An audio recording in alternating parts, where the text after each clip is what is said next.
नमस्कार दोस्तों, मैं हरीश यादव अपने यूट्यूब चैनल पर आपका स्वागत करता हूं। जैसा कि हम लोग मूल विधि संविधान की 2 क्लास दे चुके हैं, जिसमें हम धारा 24 तक डिस्कस किए थे, 25 तक। अब धारा एक बार रिवीजन करते हुए चलते हैं। तो भारतीय दंड संहिता 1860 में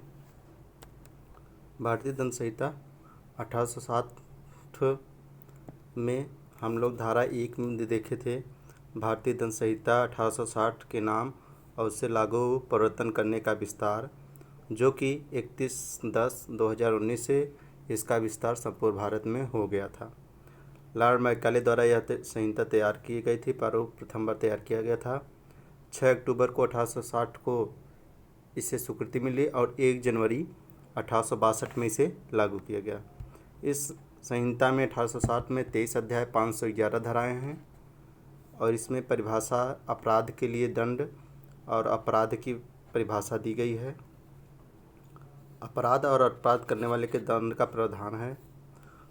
उसके बाद धारा 2 में इसके अंतर्गत अंतर्देशीय मतलब देश के अंदर रहते हुए जो भी कार्य करेगा, जो व्यक्ति भारत राज्य के क्षेत्र के अंतर्गत अपना अपराध करेगा, वह इसी का दिन दंडनीय होगा, अन्यथा नहीं। उसके बाद धारा 4 में भारत से बाहर के बारे में जो अपराध करेगा उसके लिए, और इस पर कंप्यूटर साधन को लक्ष्य बनाते हुए कोई अपराध करता है। धारा 8 में लिंग, पुल्लिंगवाचक शब्द के बारे में बताए हैं। उसके बाद धारा 9 में नंबर, वचन के बारे में बताया गया। धारा 10 में स्त्री पुरुष को परिभाषित किया गया है। तो इसमें यह परिभाषित किया गया है कि धारा 10 इम्पॉर्टेंट है इसलिए क्योंकि इसमें यह परिभाषित किया गया है कि चाहे कोई पुरुष हो या महिला हो, वह जन्म से, चाहे वो जन्म का हो, चाहे 1 दिन का 0 वर्ष का हो या 1 दिन का हो या 100 वर्ष का हो, अगर वह पुरुष है तो पुरुष होगा और वह महिला है तो महिला होगी। इसमें उसके लिए कोई उम्र निश्चित नहीं किया गया कि वह महिला कितने वर्ष की होगी तो कितने वर्ष का, तो जन्म से लेकर मरण तक, मतलब चाहे जितने वर्ष का हो वो पुरुष या महिला ही होगी। उसके बाद 11 में व्यक्ति, 17 में सरकार, धारा 18 में भारत के बारे में बताया गया है। धारा 21 में पब्लिक सर्वेंट के बारे में, जिसकी हम पिछले वीडियो में चर्चा कर चुके हैं, पब्लिक सर्वेंट क्या होता है। और धारा 22 में जंगम संपत्ति, मूवेबल प्रॉपर्टी के बारे में, जैसे मूर्त संपत्ति जिसे हम एक स्थान से दूसरे स्थान तक ले जा सकते, या भूबद्ध किसी चीज़ या अस्थायी रूप से जकड़ी हुई वस्तु इसके अंतर्गत नहीं आती। ओके।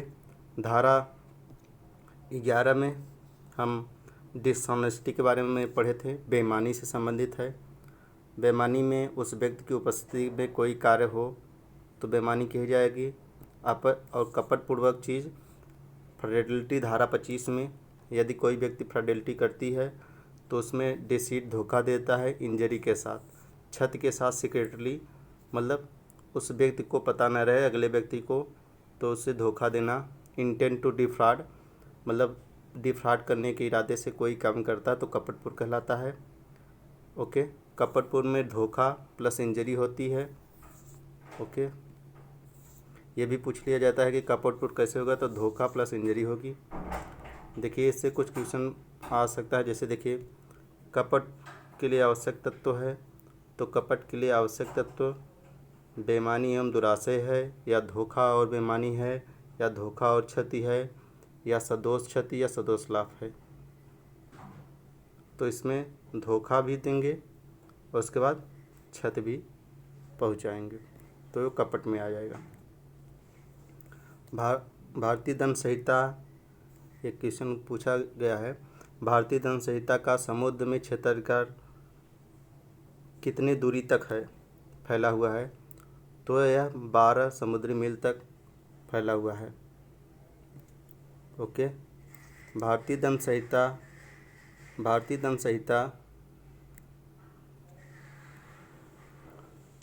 संहिता कब प्रवृत्त या लागू की गई, परिवर्तन किया गया, इम्प्लीमेंटेशन किया गया इसका, तो 1 जनवरी 1862 में इसे लागू किया गया। ओके। भारतीय दंड संहिता में स्त्री शब्द का घोतक है, ये भी क्वेश्चन पूछा गया है। तो बताइए, जैसे 15 वर्ष से ऊपर की आयु वाली किसी महिला को, या 18 वर्ष से ऊपर आयु वाली किसी महिला को, या 21 वर्ष से ऊपर किसी आयु की महिला को, या जन्मजात बालिका सहित किसी भी आयु की महिला। तो इसका आंसर डी होगा, जन्मजात बालिका सहित किसी महिला को। देखिए मेंसेरिया, ये भी क्वेश्चन पूछ गया है कि मेंसेरिया क्या है, मेंसेरिया का अर्थ क्या है। तो जैसे आशय का इंटेंशन होता है, ज्ञान का नॉलेज होता है, तो उसी पर मेंसेरिया का अर्थ होता है दुराशय, दुरा मतलब गलत विचार। ओके, उसके प्रकार नंबर अगला क्वेश्चन है, भारतीय दंड संहिता में भारत को परिभाषित किया गया है। तो भारत को परिभाषित किया गया है धारा 18 में। ओके, भारतीय दंड संहिता की धारा 24 के अनुसार यदि कोई व्यक्ति एक व्यक्ति को गलत तरीके से लाभ पहुंचाने या अन्य व्यक्ति को गलत तरीके से हानि पहुंचाने के इरादे से कुछ करता है, तो उस इरादे से करना कहा जाएगा क्या, संज्ञान के, अनुमोदन के, कलह के, या बेईमानी के। तो धारा 24 में बेईमानी से संबंधित है। समझ में आया? यदि कोई व्यक्ति एक गलत तरीके से लाभ पहुंचाए या किसी अन्य व्यक्ति को गलत तरीके से हानि पहुंचाने की इरादा रखता है, तो उसे किसी इरादे के अंतर्गत कहा जाता है, बेईमानी के अंतर्गत। ओके, अब देखिए इसमें कुछ धाराएं हैं जो पिछले याद कर लीजिए। जैसे धारा 14 में सर्वेंट ऑफ गवर्नमेंट के बारे में बताया गया है, और धारा 15 में ब्रिटिश इंडिया के बारे में बताया गया है, भारतीय, अब जिसे अब निश्चित कर दिया गया है। धारा 16 में गवर्नमेंट ऑफ इंडिया के बारे में बताया गया है, भारत सरकार के बारे में। धारा 17 में गवर्नमेंट के बारे में कहा गया, सरकार के बारे में। धारा 18 में इंडिया के बारे में बताया गया है। धारा 19 में न्यायाधीश के, जज के बारे में बताया गया है। पोस्ट ऑफ जस्टिस के बारे में धारा 20 में बताया गया है। धारा 21 में पब्लिक सर्वेंट, लोक सेवक आयोग के बारे में बताया। धारा 22 में मूवेबल प्रॉपर्टी मतलब जंगल संपत्ति के बारे में बताया गया है। धारा 23 में wrongful gain and wrongful loss मतलब गलत लाभ या हानि के बारे में बताया गया है। धारा 24 में डिसऑनेस्टी, बेईमानी के बारे में बताया गया है। धारा 25 में कपटपूर्ण फिडेलिटी के बारे में बताया गया है। तो ये धाराएं हैं, कभी कभी पूछ लिए जाते हैं रेमडली, तो इसको भी याद कर लीजिए। अब हम लोग इसमें धारा 34 देखते हैं, जो कि बहुत इम्पोर्टेंट धारा है। जैसे कॉमन इंटेंशन को अग्रसर करना, इसके लिए एक आपराधिक कार्य का किया जाना जरूरी है। एक से अधिक व्यक्ति का होना, कम से कम 2 व्यक्ति होने चाहिए, और सक्रिय भागीदारी होनी चाहिए। जब कोई व्यक्ति इसमें है, जब कोई आपराधिक कार्य कई व्यक्तियों द्वारा अपने सबके समान आशय से किया जाए, तब ऐसे व्यक्तियों में से प्रत्येक उस कार्य के लिए उसी प्रकार दायित्व के अधीन है, मानो वह कार्य उसी ने किया है। समझ में बात? इसमें जब कई व्यक्ति सबके कॉमन इरादे हों, कोई गलत काम करता, जैसे किसी व्यक्ति को मारना है, तो ए, बी, सी तीनों मिलकर इस व्यक्ति को मारने का प्लान बनाते हैं और जाके मारते हैं, तो इसमें इन लोगों का, तीनों का समान इंटेंशन, चारों आपस में मिले हुए हैं, और कॉमन इंटेंशन इसी को कहा जाएगा। समझ बात? तो इसे कॉमन इंटेंशन कहते हैं। और देखिए एक समान और एक समान आशय। देखिए सामान्य आशय क्या होता है, वही कॉमन इंटेंशन। जब 2 या 2 से अधिक व्यक्ति किसी अपराध को करने के लिए योजना बनाएं या षड्यंत्र करें, अर्थात प्री अरेंज प्लान हो, मस्तिष्क का मिलन होना जरूरी हो, तो अपराध कहेंगे उसे। जब उनकी प्री अरेंज प्लान हो तो वो अपराध कर रहे हैं। तो कोई व्यक्ति अगर जैसे 2 से 3, 4 व्यक्ति, 5 व्यक्ति हों, 4-5 व्यक्ति हों और किसी को मारने का प्लान बनाएं, योजना बनाएं, षड्यंत्र रचे, और उन पूर्व नियोजित हो तो उनके मस्तिष्क का मिलन हो तो वहाँ पर समान आशय होगा। ओके, देखिए एक होता है समान आशय, similar intention. Okay, similar intention, similar intention में क्या होता है, पूर्व नियोजित योजना तो होगी एवं दिमाग सम्मिलित नहीं होगा। मतलब ये जरूरी, ये बी तीन तीन व्यक्ति हैं और तीन व्यक्ति हैं और किसी को एक डी को मारने की कोशिश कर रहे हैं। मतलब इस ये भी मारने की इरादा है, इससे ये भी मारने का इरादा है, ये भी मारने का इरादा है। समझ बात। मान लो ये कहीं बाजार गया, बाजार गया और बाजार गया तो ए एक ए भी इसको मारना चाहता है, बी भी इसको मारना चाहता है, सी। इन तीनों की आसान समान, लेकिन ये तीनों अलग अलग हैं, ये तीनों अलग अलग हैं, ये अलग है, ये तीनों मिले हुए नहीं हैं।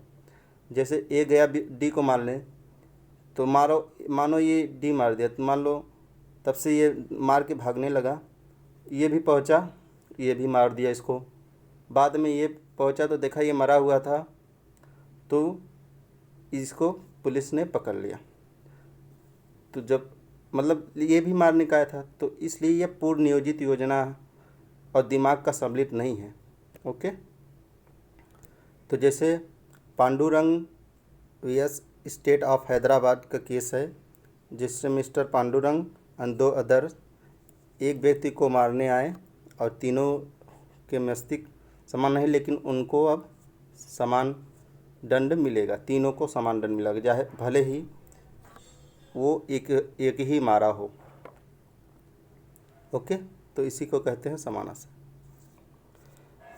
समान आशय से संबंधित कुछ महत्वपूर्ण मामले देखिए, जैसे महबूब शाह बनाम इम्परर राज्य न, और एक वीरेंद्र घोष बनाम इम्परर पोस्ट मास्टर वाला केस है, एक इंदर सिंह बनाम क्राउन केस है, एक शंकर लाल बनाम गुजरात राज्य स्टेट है, एक श्रीकांति बनाम बम्बई राज्य है। जैसे ये वीरेंद्र से वाला क्या है कि मान लो एक गुजरात वीरेंद्र कुमार घोष बनाम इम्परर पोस्ट मास्टर वाला केस क्या है कि मान लो ये लोग पोस्ट मास्टर थे, ये गए एक घर में। ओके, तो वीरेंद्र सिंह एक गेट पे खड़ा हुआ व्यक्ति था और दो लोग और अन्य इसमें सम्मिलित हुए और गए बैंक लूटने के संस में। तो अंदर गए तो पोस्ट मास्टर को क्या किए, ये गया अंदर और मार दिया। पोस्ट मास्टर से पैसा मांगा, नहीं दिया तो उससे मार दिया, और मार दिया तो अब मार के भागने लगे, लेकिन उसके बाद इसका जो गेटमैन था वह भी उसके साथ सम्मिलित होकर भाग गया। तो इन तीनों पर समान आशय, भले ये मारा भले ना हो, लेकिन बाद में मिलने की वजह से ये भी इस केस का दोषी हो गया। तो इसमें धारा 302 हत्या और समान आशय 34 और लूट 392 के लिए दंड है और चारों को समान सजा होगी। समझ में बात। तो ये सब है समान आशय।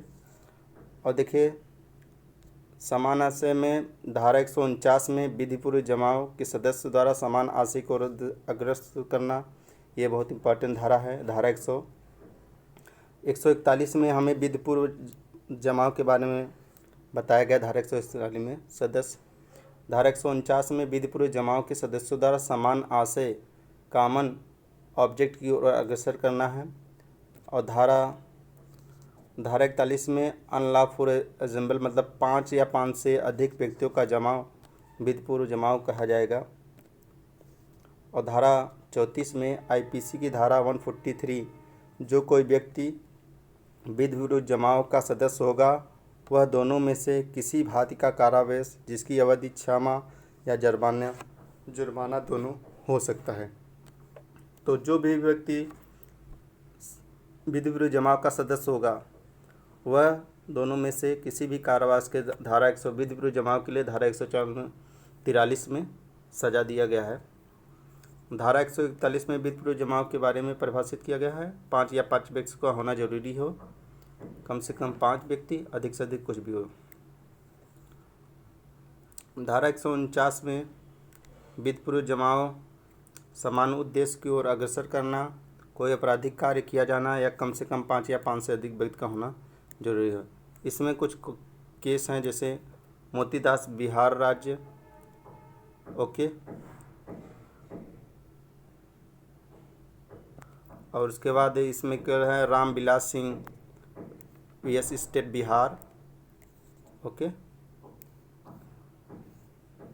उसके बाद धारा 43-42 में अभी हमने बताया वित्तपूर्व जमाव के बारे में, सदस्य जानते हुए एकत्रित हुआ तो वित्तपूर्व जमाव कहलाएगा।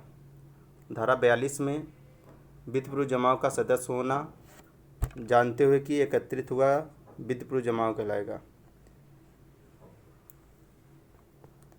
मतलब मान लो कोई व्यक्ति उसका सदस्य कहता है, जैसे यहाँ पे कोई घटना घटनी हो और वह यह जान रहा है कि यहाँ किस लिए घटित हुआ है, एकत्रित हुआ गया है, तो वह वित्तपूर्व जमाव कहलाएगा। धारा 143 में वित्तपूर्व जमाव के लिए दंड का प्रावधान है, 6 माह तक की कारावास, दोनों में से जुर्माने में से दोनों दिया जा सकता है। धारा 34 में और धारा 149 में अंतर देखिए। 2 या 2 से अधिक व्यक्ति होना जरूरी है।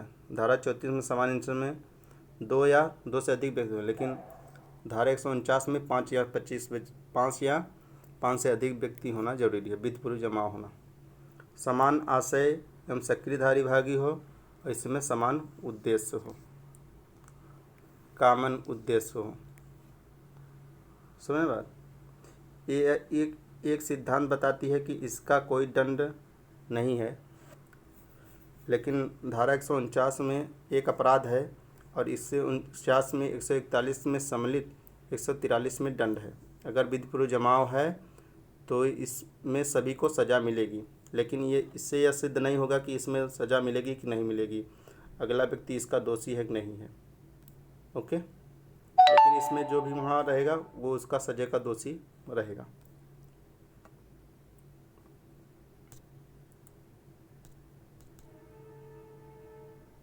ओके, इसमें जो भी रहेगा उसका सज़ा का दोषी रहेगा। तो आज हम लोग धारा कौन सी, धारा 34 और धारा 149 का डिफरेंस देखते हुए समान आशय की ओर अग्रसर करना। धारा 34 समान आशय क्या है, जब 2 या 2 से अधिक व्यक्ति किसी अपराध को करने के लिए योजना बनाएं या षड्यंत्र रचे, पूर्व नियोजित प्लान हो, समान आशय कहलाएगा। और समान आशय सिमिलर इंटेंशन, पूर्व नियोजित योजना हो लेकिन दिमाग का सिमिलर न हो तो समान आशय कहलाएगा। समान आशय से संबंधित महत्वपूर्ण मामले ये पूछ लिए जाते हैं, इन 4-5 को याद कर लीजिए। जैसे महमूद साहब बनाम इंपरर राज्य, वारेंद्र कुमार घोष बनाम इंपरर राज्य पोस्टमास्टर केस, इंदर सिंह बनाम क्राउन, शंकर लाल बनाम श्रीकांती बनाम। धारा 149 में वित्तपूर्व जमाव के सदस्य का होना न, धारा 149 है, ओके।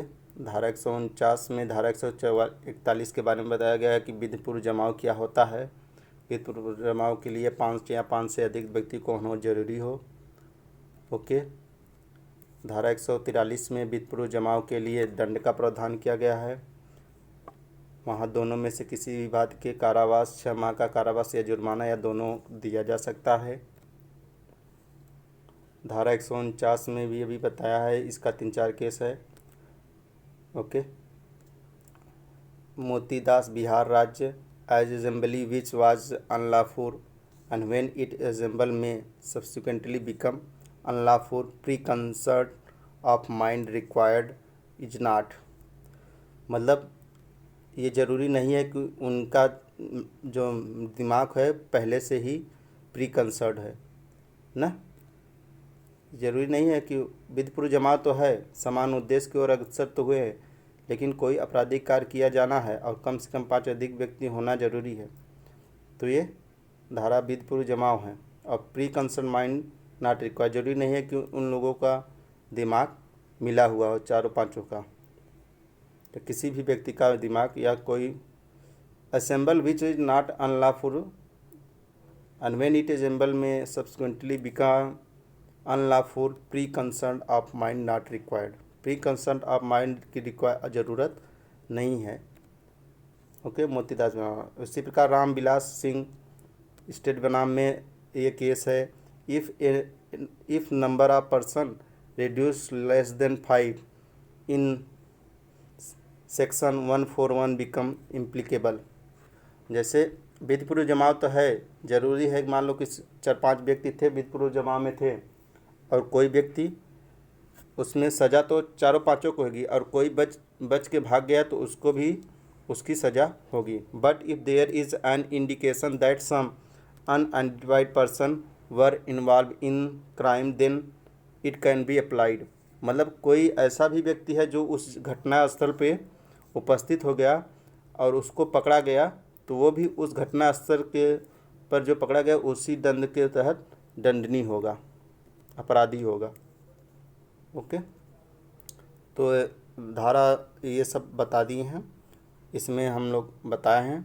देखिए धारा 34 में 2 या 2 से अधिक व्यक्ति का होना जरूरी है। ये देखिए 2-3 पार्ट क्या है कि धारा 34 धारा 49 में डिफरेंस कर लीजिए। 2 या 2 से अधिक व्यक्ति का जो है, और इसमें धारा 149 में 5 या 25 से अधिक व्यक्ति का विधिपूर्व जमाव होना जरूरी है। इसमें समान आशय है, कॉमन इंटेंशन हो और सक्रिय भागीदारी। इसमें कॉमन ऑब्जेक्ट हो ना, किसी वस्तु के प्रति, किसी व्यक्ति के प्रति। धारा 149 में एक अपराध है और यह सिद्धांत बताती है कि कोई दंड नहीं है। और धारा 149 में धारा 141 का सम्मिलित रूप और 143 के लिए दंड है, दंड का प्रावधान है, तो इसके लिए दंडनीय है। इसमें कोई दंड का प्रावधान नहीं है, जरूरी नहीं है कि प्रूफ नहीं कर पाते हैं ना, इसलिए। ओके, तो इसको देख लीजिएगा। Thank you for watching my video. Please like, subscribe and share.